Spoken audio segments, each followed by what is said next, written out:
Shalom, kembali lagi bersama Efrata Devotion. Menjadi murid Tuhan bukanlah menjadi murid pendeta atau hamba Tuhan manapun.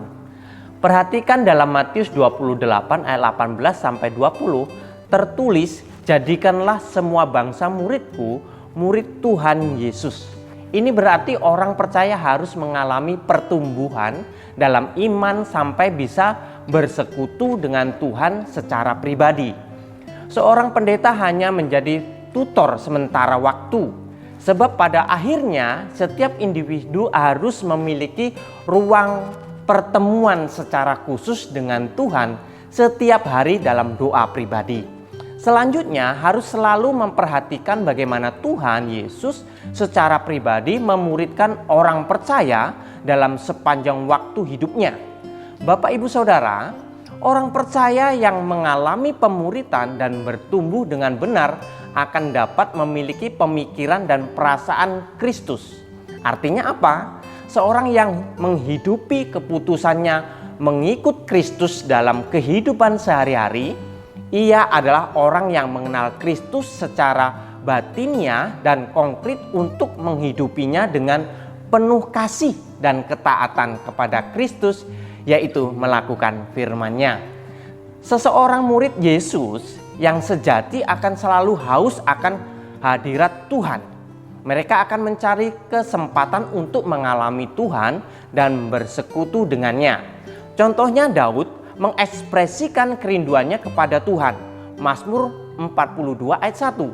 "Seperti rusa merindukan sungai yang berair, demikianlah jiwaku merindukan Engkau ya Allah." Menjadi murid ialah seorang yang rindu untuk mengikuti Kristus dan bertumbuh dalam Kristus. Bertumbuh lebih dalam pada firman Tuhan merupakan ciri khas seorang murid seperti Paulus menasihati muridnya. 2 Timotius 2 ayat 15. "Usahakanlah supaya engkau layak di hadapan Allah sebagai seorang pekerja yang tidak usah malu, yang berterus terang memberitakan perkataan kebenaran itu." Jadi jangan malu kita sebagai murid Kristus yang selalu memperkatakan firman. Di sini tidak cukup hanya memperkatakan firman, namun harus ada buah yang dihasilkan, yaitu buah roh, buah pertobatan, yaitu mengenakan pikiran yang baru, yaitu pikiran seperti Kristus melalui firman-Nya. Karena firman Tuhan merupakan kunci untuk mengerti tujuan dan rencananya. Firman Allah berkata, bila kita menaatinya suaranya, maka kita akan diberkati dan diurapi. Mari Bapak Ibu Saudara, kita menjadi murid Tuhan yang rindu akan kebenaran firman Tuhan. Mari kita bersama-sama melakukan dan mengaplikasikannya. Tuhan Yesus memberkati, mari kita berdoa. Tuhan, kami bersyukur untuk hari ini boleh kami bersama-sama mendengar firman Tuhan.